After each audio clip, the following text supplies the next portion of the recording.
Hundreds of thousands of people fleeing violence and bloodshed in Mozambique are on the brink of potential starvation and malnutrition as deadly conflict grips parts of the country.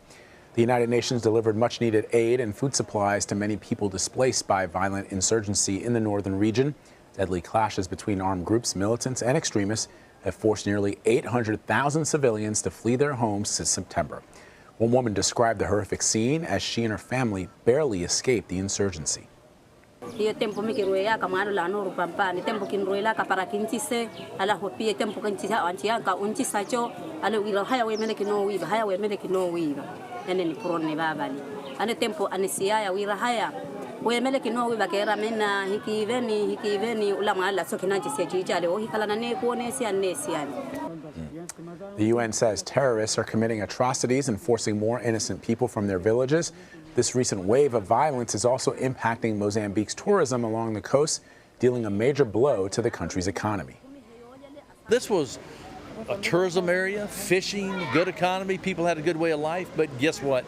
Insurgents, terrorists come in, rip families apart, burning their homes, killing people, raping women, just exploiting a good way of life. And so the World Food Program is now in here trying to bring hope to people. 715,000 people that we're now supporting. So for more on this, let's bring in Antonella D'Aprile. She's the World Food Program's country director and representative from Mozambique, and she's joining us now from Maputo. Antonella, thanks for joining us. Can you take us through the latest conditions there and explain what people are facing and what specifically is the United Nations doing to help those who've been displaced? Good afternoon, and thank you for the invitation. The situation in Cabo Delgado is absolutely dire. The conflict have displaced more than 730,000 people. I just wanted also to probably, provide some information on the province of Cabo Delgado. Cabo Delgado is also the province with one of the highest malnutrition rate. Half of the population is malnourished, and in a recent assessment that WFP conducted together with the UNICEF, we found that half of the children displaced population is stunting, so is malnourished. The conflict, combined also with climatic effects, is leaving the population with no livelihoods. WFP has managed to reach in June, more than 700,000 people with a combination of food humanitarian assistance.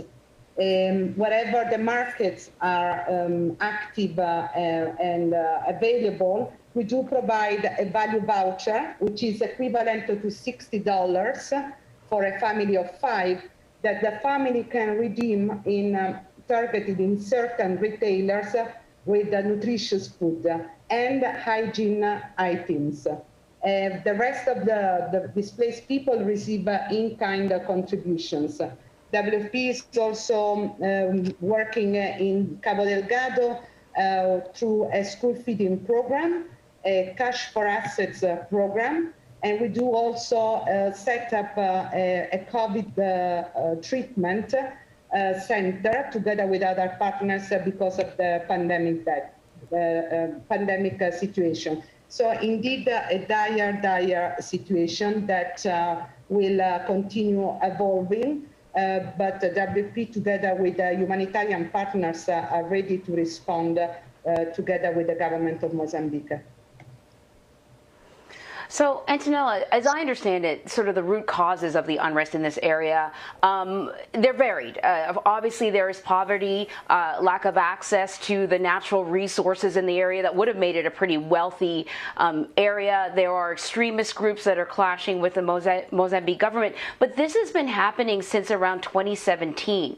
So what is it that has occurred most recently that has ratcheted up the situation to where we're looking at a humanitarian crisis, where people are fleeing their villages, where people are starving?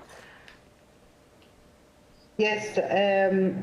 Since I took the leadership of the World Food Program in Mozambique last August 2020, we have witnessed an increase in intensity and frequency of the attacks. So if I compare the number of displaced people to last year, same period, it has increased by 7 times.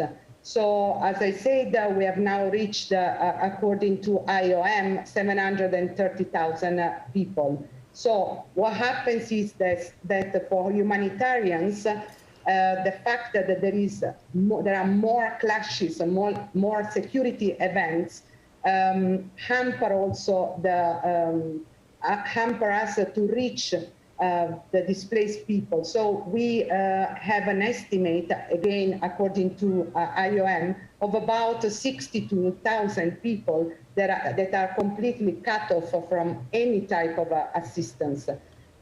So we try and we call to unhinder this access in order for the humanitarians, who I would like to remind the audience, humanitarian partners like the WFP work according to the humanitarian principles. So our objective, our mission is to reach whoever is in need with the humanitarian assistance, and we call for neutrality. So what are your biggest concerns right now, Antonella? I would say that my biggest, as a WFP concern, is funding.